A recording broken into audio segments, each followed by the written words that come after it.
Hi hello. അപ്പോൾ എല്ലാവർക്കും സുഖമായിട്ടിരിക്കുകയല്ലേ? അപ്പം ഞങ്ങൾക്കൊന്ന് സുഖമായിട്ടിരിക്കുകയാണ്. നമുക്ക് ഇന്നത്തെ ഒരു ഫുൾ ഡേ ബ്ലോഗാണ് കേട്ടോ. ഡേ ഇൻ മൈ ലൈഫ് എന്ന് പറയും. ആകെ തിരക്ക് പിടിച്ചൊരു ദിവസമാണ്, അതും പെട്ടുപോയൊരവസ്ഥയാണ്. 8ൻ്റെ പണി കിട്ടിയൊരു ദിവസമാണ്. അതെന്താണെന്ന് വീഡിയോയിലൂടെ നിങ്ങൾക്ക് കാണാൻ പറ്റുന്നതായിരിക്കും. അപ്പോൾ രാവിലെ തന്നെ നമ്മൾ ഹോസ്പിറ്റലിൽ പോകാൻ ഇറങ്ങുകയാണ്. ഞങ്ങൾക്ക് രണ്ടിനും നല്ല പ്രശ്നങ്ങളൊക്കെ ഉണ്ട് കേട്ടോ. അപ്പം ഹോസ്പിറ്റലിൽ അങ്ങ് പോകാമെന്ന് പറഞ്ഞ് കുഞ്ഞിന് ലീവ് എടുത്ത ദിവസമായിട്ടോ. അങ്ങനെ രാവിലെ പുറത്തുനിന്ന് ഫുഡ് കഴിക്കാമെന്നാണ് പറഞ്ഞിരുന്നത്. അപ്പോൾ ഞാൻ പറഞ്ഞു എന്തായാലും ഉച്ചയ്ക്ക് നമ്മൾ വീട്ടിലെത്തത്തില്ല, പുറത്തുനിന്ന് 2 നേരം കൂടെ ആക്കണ്ട എന്ന് വിചാരിച്ചിട്ട് പിന്നെ ഞങ്ങൾ വിചാരിച്ചു കുറച്ച് ദോശമാവ് ഇരിപ്പുണ്ടായിരുന്നു, അപ്പോൾ ദോശ ഇടാമെന്ന് വിചാരിച്ചു. അങ്ങനെ ഞാൻ ഒരുങ്ങുന്ന സമയം കൊണ്ട് കുഞ്ഞിനോട് പറഞ്ഞു എന്നാൽ 2 ദോശ ഇടാവോ എന്ന് പറഞ്ഞപ്പോഴത്തേക്ക് ദോശ ഇടാനൊന്നും അറിയത്തില്ലെങ്കിലും എങ്ങനെയൊക്കെയോ ആക്കി തന്നു കേട്ടോ. അങ്ങനെ പിന്നെ ഞങ്ങൾ ദോശയൊക്കെ ചുട്ടു.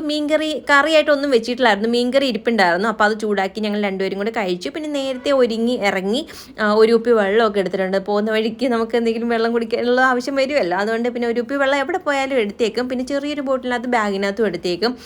വലിയ ബോട്ടിൽ നമുക്ക് ബാഗിനകത്ത് സൂക്ഷിക്കാൻ പറ്റത്തില്ല. എൻ്റെ ബാഗിനകത്ത് വലിയ കപ്പാസിറ്റി ഒന്നും ഇല്ല കേട്ടോ. പൊട്ടി എപ്പോഴാണ് കയ്യിൽ നിന്ന് വീഴുന്നതെന്ന് അറിയത്തില്ല. അങ്ങനെ പിന്നെ നമ്മൾ നേരെ വന്നത് ചൈതന്യ ഹോസ്പിറ്റലിലോട്ടോ കണ്ണ് കാണിക്കാൻ വേണ്ടിയിട്ടാണ്. അവിടെ വന്നു. പിന്നെ നമ്മളവിടെ പിന്നെ എല്ലാം ടോക്കണൊക്കെ എടുത്തിട്ട് അവിടെ ഇരിക്കുമായിരുന്നു. അങ്ങനെ നമുക്ക് 2-3 ടെസ്റ്റൊക്കെ ഉണ്ടായിരുന്നു, അതെല്ലാം കഴിഞ്ഞു. ഞങ്ങൾക്ക് രണ്ട് നല്ല പ്രശ്നങ്ങൾ കുറേശ്ശൊക്കെ ഉണ്ട് കേട്ടോ. അങ്ങനെ ഡോക്ടറെ കണ്ടു. കണ്ണിൽ അവർ മരുന്ന് ഒഴിച്ച് തന്നിട്ടുണ്ടായിരുന്നു കണ്ണിങ്ങനെ വികസിക്കാൻ. അതായത് കൃഷ്ണമണി വികസിക്കുമ്പോൾ നന്നായിട്ട് കാണാൻ പറ്റുമല്ലോ, അതിന് വേണ്ടിയിട്ട്. ഭയങ്കര പെട്ടൊരവസ്ഥയായിരുന്നു കേട്ടോ. ഒന്നും കാണുന്നില്ല, ആകെ ഒരു മങ്ങൽ മാത്രമാണ്. ഫോണൊന്നും നോക്കാനേ പറ്റുന്നില്ല, അത്രയ്ക്ക് ബുദ്ധിമുട്ടായിരുന്നു കേട്ടോ. അപ്പോൾ ഡോക്ടർ അറിയാതെയാണ് ഈ കുഞ്ഞിൻ്റെ കണ്ണിൽ കൊണ്ട് ഒഴിച്ചു കൊടുത്തിട്ടുണ്ടായിരുന്നു. കുഞ്ഞിനെ വണ്ടി ഓടിക്കുന്നതെന്ന് അറിയത്തില്ല, അതുകൊണ്ടൊക്കെ ആയിരുന്നു കേട്ടോ. അപ്പം ഞങ്ങളുടെ അടുത്ത് പറയുമായിരുന്നു എനിക്ക് അറിയത്തില്ലായിരുന്നു, ഞാൻ വിചാരിച്ചു കാല് വയ്യാത്തതുകൊണ്ട് ചിലപ്പോൾ വേറെ ആരെങ്കിലും ആയിരിക്കും ഓടിക്കുന്നതെന്ന് പറഞ്ഞാൽ ഒഴിച്ച്. എന്തായാലും പുറത്തോട്ട് പോകുമല്ലേ, 4 മണിക്കൂറിന് ശേഷമേ കണ്ണ് ക്ലിയർ ആയിട്ട് വരത്തുള്ളൂ എന്നും പറഞ്ഞിട്ട് പിന്നെ ഞങ്ങൾ അവിടെ തന്നെ ഇരുന്നു കേട്ടോ. ഭയങ്കര ക്യൂട്ടായിട്ട് ഡോക്ടറായിരുന്നു കേട്ടോ. എനിക്ക് ഭയങ്കര ഇഷ്ടപ്പെട്ടു. ഭയങ്കര രസമായിരുന്നു കേട്ടോ. അവിടുത്തെ സ്റ്റാഫുകളായാലും നല്ല ഫ്രണ്ട്ലി ആയിട്ടോ നമ്മളോട് സംസാരിക്കുകയൊക്കെ ചെയ്യുന്നത്. അങ്ങനെ ഞങ്ങൾ പിന്നെ 4 മണിക്കൂർ കഴിഞ്ഞിട്ടൊക്കെ ആയിട്ട് ഇറങ്ങിയത്. അപ്പോഴത്തേക്ക് കണ്ണിൽ ആ കൃഷ്ണമണി ചുരുങ്ങാൻ വേണ്ടിയിട്ട് ഞങ്ങൾക്ക് മരുന്ന് ഒഴിച്ച് തന്നിട്ടുണ്ടായിരുന്നു. പുറത്ത് പോകുന്നത് കൊണ്ട് മാത്രമാണ് അവർ ഒഴിച്ച് തന്നെ, അല്ലെങ്കിൽ ഒഴിച്ച് തരത്തില്ല എന്നിങ്ങനെ പറഞ്ഞിട്ടുണ്ടായിരുന്നു കേട്ടോ. അപ്പം ഞങ്ങൾക്കാണെങ്കിൽ പുറത്ത് വരികയും ചെയ്യണം. 2 മണിക്ക് നമ്മൾ ഫിലിമിന് വേണ്ടിയിട്ട് ടിക്കറ്റ് ബുക്ക് ചെയ്തേക്കുമായിരുന്നു കേട്ടോ. അപ്പോഴത്തേക്ക് നമുക്കത് ക്യാൻസൽ ചെയ്യാനും പറ്റത്തില്ല. അതുകൊണ്ട് ഞങ്ങൾ തന്നെ ഡോക്ടറെ അടുത്ത് പറഞ്ഞു ഞങ്ങൾ ഫിലിമിന് 2 മണിക്ക് പോകണം, അപ്പോൾ എങ്ങനെ പോകാതിരിക്കാനും പറ്റത്തില്ല. അപ്പോൾ ഞങ്ങളുടെ തന്നെ ഓട്ടോ വിളിച്ചിട്ട് പോകാനെന്നൊക്കെ പറഞ്ഞു. പിന്നീട് ഞങ്ങൾക്ക് കുഞ്ഞിന് ഓട്ടോയിൽ കയറാൻ ഭയങ്കര ബുദ്ധിമുട്ടാട്ടോ. അങ്ങനെ പിന്നെ മരുന്നൊക്കെ ഒഴിച്ചു തന്നാൽ ഏകദേശം എന്തായാലും കുഴപ്പമില്ല. ഞങ്ങൾക്ക് ആ ഒരു സമയമായപ്പോഴത്തേക്ക് കണ്ണ് നന്നായിട്ട് ആയി തുടങ്ങി. പിന്നെ പുറത്തോട്ട് ഇറങ്ങിയപ്പോഴത്തേക്ക് ആകെ പെട്ടൊരവസ്ഥയായിരുന്നു. ഫുള്ള് ബ്ലോക്കായിരുന്നു കേട്ടോ. ഭയങ്കര ട്രാഫിക്, അതിൻ്റെ ഭയങ്കര വെയിലുമായിരുന്നു.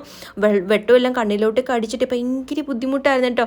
2 മണിക്കൊക്കെ ഞങ്ങളിങ്ങനെ ആ ഒരു ബ്ലോക്കിൽ കിടക്കുക. എന്തൊക്കെ പറഞ്ഞാലും സമയത്തിന് നമ്മൾ തിയേറ്ററിലെത്തി ഫിലിം കണ്ടു. അടിപൊളി ഫിലിമാണ്. ശരിക്കും കാണാത്തവരുടെ എനിക്ക് കയറി കണ്ടു നോക്കണം കേട്ടോ. അടിപൊളിയാണ്, എനിക്ക് ഭയങ്കരമായിട്ട് ഇഷ്ടപ്പെട്ടു. അങ്ങനെ നമ്മൾ ഫിലിമെല്ലാം കണ്ടു ഇറങ്ങി.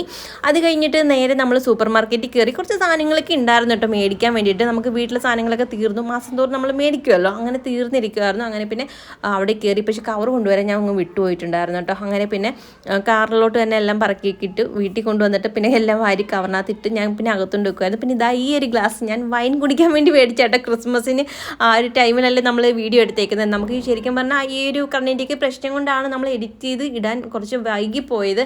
നിങ്ങളൊന്ന് ക്ഷമിക്കണം കേട്ടോ. അങ്ങനെ പിന്നെ ഞങ്ങൾ ആ സാധനങ്ങളെല്ലാം കൊണ്ട് അവിടേക്ക് വെച്ചിട്ട് അവിടെ വന്ന് ഡ്രസ്സൊക്കെ മാറി ഇങ്ങനെ കിടക്കുമായിരുന്നു കേട്ടോ. എനിക്ക് വയ്യായിരുന്നു, ഭയങ്കര തലവേദനയായിരുന്നു.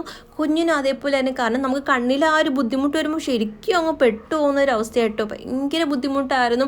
പ്രകാശം കൂടെ ഒക്കെ അടിക്കുമ്പോൾ നല്ല ബുദ്ധിമുട്ടും വേദനയൊക്കെ ആയിട്ട് ഞങ്ങൾ പിന്നെ തലവേദന എടുത്തോട്ട് കിടക്കുമായിരുന്നു. പിന്നെ ഒന്നും വെക്കാനൊന്നും വയ്യായിരുന്നു. അതുകൊണ്ട് പിന്നെ പുറത്തുനിന്ന് ഫുഡ് മേടിച്ചു. നമുക്ക് കുഴിമന്തി അല്ല, അൽഫാം മന്തിയായിട്ടോ മേടിച്ചേ. കുഴിമന്തി എനിക്ക് അങ്ങോട്ട് ഇഷ്ടമല്ല. അത് ഇഷ്ടമുള്ള ആൾക്കാരുണ്ടെങ്കിൽ ജസ്റ്റ് കമൻറ്റ് ചെയ്യണം. നിങ്ങൾക്ക് കുഴിമന്തിയാണോ അൽഫാം മന്തിയാണോ ഒരുപാട് ഇഷ്ടമെന്നൊന്ന് പറയണം കേട്ടോ. എനിക്ക് അൽഫാം മന്തിയാണ് ഇഷ്ടം. കുഴിമന്തി ഇഷ്ടമല്ല. അതിൻ്റെ ആ ഒരു സ്കിന്നൊക്കെ, ചിക്കൻ്റെ സ്കിന്ന് കാണുമ്പോൾ എനിക്ക് മനമറിക്കും കേട്ടോ. കുഞ്ഞിന് ഇഷ്ടമല്ല. അങ്ങനെ പിന്നെ ഞങ്ങൾ ഫുഡൊക്കെ കഴിച്ചു. പിന്നെ കുറേ പാത്രങ്ങളൊക്കെ കഴുകി പറക്കാൻ വേണ്ടിയിട്ടുണ്ടായിരുന്നു. കുറേയൊന്നുമില്ല, നമ്മളൊന്ന് കഴിച്ചതിൻ്റെയൊക്കെ ഉള്ളായിരുന്നു. അങ്ങനെ അതൊക്കെ പിന്നെ കഴുകി പറക്കുമായിരുന്നു. പിന്നെ നാളത്തെ ഒരു ബ്ലോഗിനകത്ത് ഒരു പ്രത്യേകതയുണ്ട്. എന്താണെന്ന് പറയാമോ ആർക്കെങ്കിലും? ഞാൻ തന്നെ പറയാം, നിങ്ങളെങ്ങനെ പറയാനല്ലേ. നമ്മൾ കഴിഞ്ഞ ബ്ലോഗിനകത്ത് പറഞ്ഞിട്ടുണ്ടായിരുന്നു കുഞ്ഞിൻ്റെ അച്ഛനും അമ്മയും കാണിക്കാം എന്നുള്ള രീതിയിൽ. അടുത്ത ബ്ലോഗിനകത്ത് കുഞ്ഞിൻ്റെ അച്ഛനും അമ്മയും കാണിക്കുന്നുണ്ട്. നേരത്തെ തന്നെ നമ്മൾ വീഡിയോ എടുത്ത് വെച്ചിട്ടുണ്ട്. ഇത് ഞാൻ പറഞ്ഞല്ലോ, നേരത്തെ എടുത്ത് വെച്ചിരുന്ന വീഡിയോ ആണ്. നമ്മൾ എഡിറ്റ് ചെയ്ത് ഇടുമ്പോൾ കുറച്ച് ലേറ്റായി പോയതേ ഉള്ളൂ.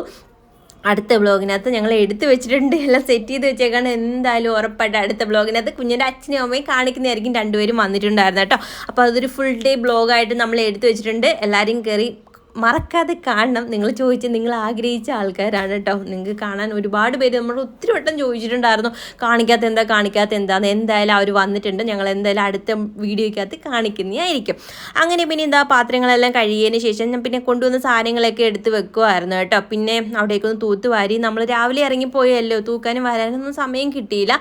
അങ്ങനെ പിന്നെ തൂത്തുവാരി എല്ലാം വൃത്തിയാക്കിയൊക്കെ എടുക്കുമായിരുന്നു. ഇതൊക്കെ കഴിഞ്ഞ ദിവസം നമ്മൾ കബോർഡ് വൃത്തിയാക്കാൻ പറക്കി വെച്ച് കേട്ടോ. ഈ തൊട്ടിയൊക്കെ ഇരിക്കുന്നത് അതൊക്കെ ഇനി എടുത്ത് ഒന്ന് കഴുകി വെക്കണം. അതിന് വേണ്ടിയിട്ടാണ് ഞാൻ പുറത്ത് വെച്ചേക്കുന്നത്. പിന്നെ അവിടേക്ക് ഒന്ന് തുടച്ച് വൃത്തിയാക്കാണ്. ഈ അടുക്കള ഈ ഒരു ഭാഗമൊക്കെ ഞാനാണെങ്കിൽ നൈറ്റാണ് തുടയ്ക്കാറുള്ളത് കേട്ടോ. മെയിനായിട്ട് പകൽ അങ്ങനെ തുടയ്ക്കാറില്ല. നമ്മൾ റൂമും ഹോളും അങ്ങനെയുള്ള ഭാഗങ്ങളിലൊക്കെ പകൽ തുടയ്ക്കാറുള്ളൂ. ഇതൊക്കെ ആകുമ്പോഴത്തേക്കും അടുക്കള ഭാഗത്തൊന്നും ഫാനൊന്നും ഇല്ലല്ലോ, നമ്മൾ പെട്ടെന്ന് ഉണങ്ങി കിട്ടാനൊക്കെ ടൈം എടുക്കുമല്ലോ. നൈറ്റ് തുടച്ചിട്ടിട്ട് നമ്മൾ പോയി കിടക്കുവാണെങ്കിൽ രാവിലെ വന്ന് നോക്കുമ്പോഴത്തേക്ക് നന്നായിട്ട് ഉണങ്ങി ക്ലീനായിട്ട് കിടക്കും. നമ്മൾ അങ്ങോട്ടൊന്നും നടക്കുകയോ അഴുക്കാവത്തോ ഒന്നുമില്ല. അതുകൊണ്ടൊക്കെ തന്നെ ഞാൻ നൈറ്റായിട്ടോ തുടച്ചിടാറുള്ളത്. മിക്കപ്പോഴും ഞാൻ അങ്ങനെയാണ് ചെയ്യുന്നത്. നിങ്ങൾ ഇങ്ങനെയാണോ ചെയ്യുന്നത് ഇല്ലെന്ന് ജസ്റ്റ് ഒന്ന് കമൻറ്റ് ചെയ്യാൻ മറക്കരുത് കേട്ടോ.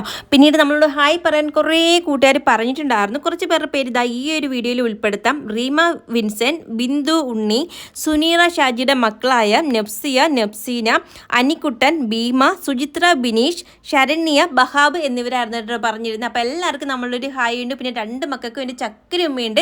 പിന്നെ ഒരു കാര്യം എന്ന് വെച്ചാൽ ബഹാബ് എന്ന് പറയുന്ന അക്കൗണ്ടിൽ നിന്ന് നമുക്കൊരു ചേച്ചി മെസ്സേജ് അയച്ചുകൊണ്ടിരുന്നത്, അല്ല കമൻറ്റ് അയച്ചുകൊണ്ടിരുന്നത്. അപ്പോൾ എന്നോട് ഹായ് പറയാൻ പറഞ്ഞിട്ടുണ്ടായിരുന്നു. അപ്പോൾ എന്നോട് പറഞ്ഞിട്ടുണ്ടായിരുന്നു എൻ്റെ ഹസ്ബൻഡിൻ്റെ അക്കൗണ്ട് ആണെന്ന് പറഞ്ഞിട്ടുണ്ടായിരുന്നു. അപ്പോൾ ഞാൻ കുറേ വട്ടം പേരെന്താന്ന് ചോദിച്ചിട്ട് ആൾ പറഞ്ഞിട്ടില്ല. പിന്നെ മിക്ക വീഡിയോസിനകത്ത് വന്ന് അയ്യോ എനിക്ക് ഹായ് പറഞ്ഞില്ലല്ലോ എന്ന് മാത്രമേ കമൻറ്റ് ഇടുന്നുള്ളൂ. അന്നേരമൊക്കെ ഞാനിങ്ങനെ പേര് ചോദിക്കുന്നുണ്ട്, പക്ഷെ പറഞ്ഞു തന്നതേ ഇല്ല. അതുകൊണ്ടാണ് ആ ഒരു ചേട്ടൻ്റെ പേര് തന്നെ ഞാൻ ഇതിനകത്ത് മെൻഷൻ ചെയ്തത് കേട്ടോ. പിന്നെ തുടച്ചിട്ട് പോയി നേരെ പോയി കുളിച്ചിട്ട് വന്നു കേട്ടോ. പിന്നെ അമ്മയുടെ നൈറ്റ് ഇവിടെ കിടപ്പിട്ടായിരുന്നു. അത് പിന്നെ കയ്യിൽ അതാ കിട്ടിയ പിന്നെ അതങ്ങ് എടുത്തിട്ടു. അയ്യോ ആകെ ക്ഷീണിച്ച് പെട്ടുപോയി കേട്ടോ. പിന്നെ നമ്മുടെ വീഡിയോ ഇത്രയൊക്കെ ഉള്ളൂ. അടുത്ത വീഡിയോ കാണുന്നതായിരിക്കും. Tata bye by.